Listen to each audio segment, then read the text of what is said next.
Hi, my name is Kate DeVito, and today I'm going to just review my bullet journal.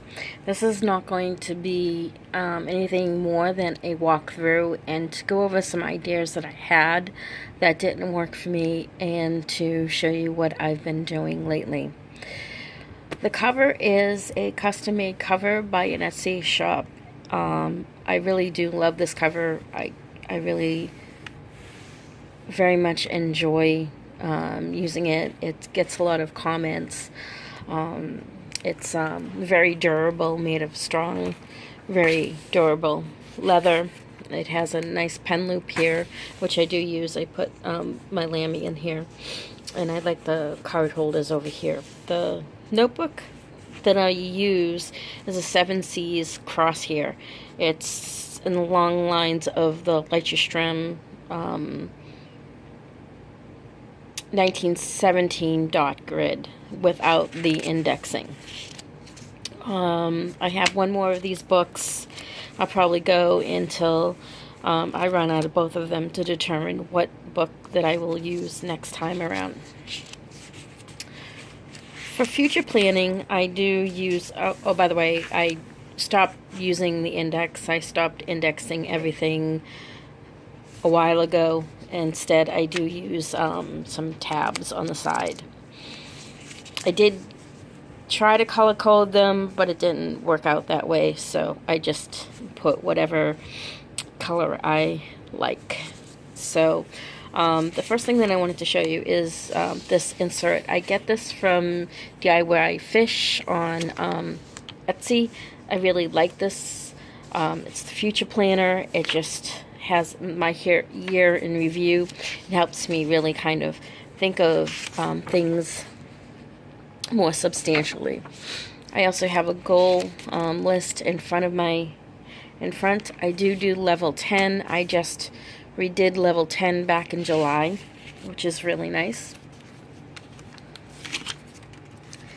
Next thing I wanted to show you is how I go about using this for notes as well. I try to keep everything in here as much as possible. It just helps me remember better. It helps me to be more organized. If I read a book back in February, I can go back to February and look through and see what my notes are from the book. I like to use different colors to stand out. I also put the book, what the book is, on the side on a tab and up here. And I go through and I put the specific, what about this book is so special. I also do like to do pen and ink drawing. I got this book specifically so I can use my fountain pens in them, my fountain pens and fountain pen ink. I just love the way that ink feels when I write across the page in this Tome River paper book. This is what my monthly spread looks like. I like the traditional calendar feel because I can just look at it easily without remembering if it's what day it is or whatever. It's right there for me. I tried to use the bullet journal way. It just really didn't work for me. I also like to decorate, use stickers. I had a package of these. I don't have them anymore. I got them on Etsy as well. I really love shopping on Etsy. Another thing that I do is I like to design things. This one is for a pen that hopefully I'll have made in the sometime near future, maybe within the next 4 or 5 months. And what it is a Doctor Who fountain pen. I'm working with someone that really is a great custom pen maker, and I think can make this pen super special for me. And again, I have a little tab so I can go right to that page if I need be. And I also do some writing in here as well. It's not a strictly bullet journal. This is from some notes for a potential blog post that I actually didn't write for this, but it might be something in the future. I also like to use watercolors in my journal as well. And this one is Aquafine, the Dalamor and Rowley travel set, and I really do like that color palette. I do draw in it. This is the TARDIS, and I like to put sayings. Drawing relaxes me, and that's why I incorporated into my journal. This is I also do some workshops for my school, and these are my general notes, and I put these notes later into OneDrive. I like to embellish a little bit. This is for April 2016.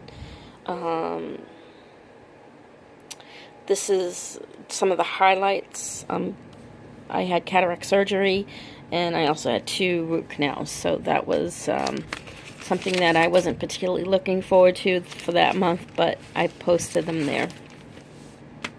Another thing too is you can add pages to any of your journals by just simply putting, some archival tape down the spine and attaching them to it. That's why sometimes having the page number on the bottom here sometimes doesn't work. This was for a brochure that we were going to create for our e-learning. It's a little bit different from this original concept, but I keep this in here just to remind me what I really needed to do. And this was a busy couple of days for me. And I took some time, and I actually went in and did some pen and ink drawings over here. I had this really great DIY fish stamp. I really loved it, and I really liked putting on my dailies, but that means that I have to keep the stamp with me all the time, and sometimes it just didn't work out for me very well. So halfway through the month I stopped doing that. This is my July spread. I got this little printer that I could print pictures from my phone. It's the LG pocket printer. I just got around getting the sticky backs on them. It's the Polaroid zinc paper that I use. This is the one without the sticky, so I just use a glue stick for it. This is what my July spread looked like. Nothing different, just a few more embellishes on it. So I tried to figure out what I can do with the stamp, because I really wanted to track my time and where I spent, what I do, how I did it. So I decided to put my to-do lists and my time tracker and put it on a weekly spread in the weekly page. So I would do that, and then still have my dailies and some of the things that that I wanted to do per day. Then I wanted to write them out and do some daily affirmations and my grateful 3. I also wanted to add more information, just really go over some of the future projects that I'm working on, and one is how to use open educational resources and the instructional design process. So I did write those out, and I did use some watercolors and mix and match. So this is and I did this. This worked out really well because I used my time tracker throughout the month. I really like the Doctor Who stamps and oh no, and different things like that. I really like the messy style of my journal because I have like everything in there. I looked at some black paper and I wanted to see how the jelly pens work on that. I really like jelly pens for that. And I did a little drawing with the dark lamy pen.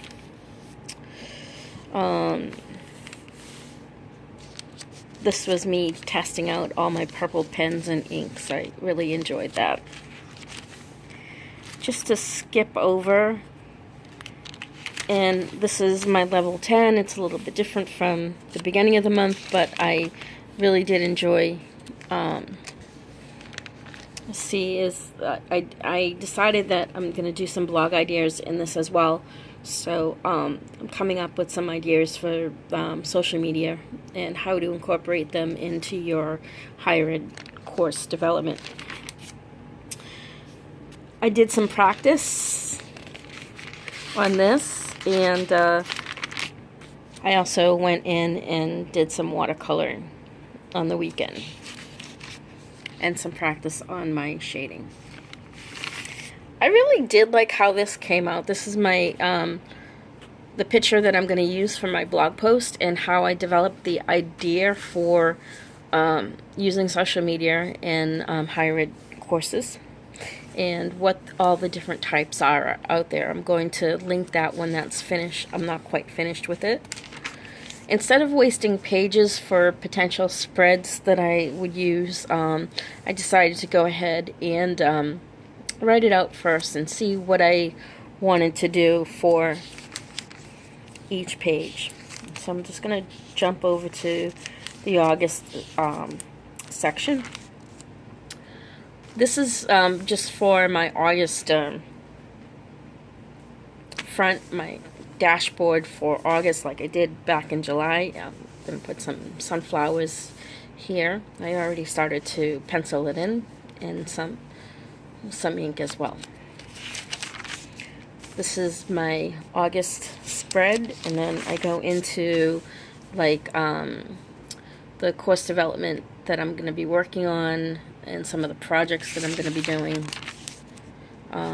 These are my goals, my work goals, and my personal goals for the month.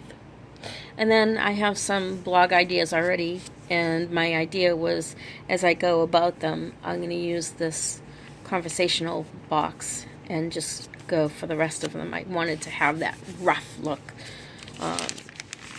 And this would be the weekly spreads for the tracker and some to-do lists, just so I can see it. So that's my spread, and that's how I use this journal. If you have any questions, feel free to comment down below. Thank you very much.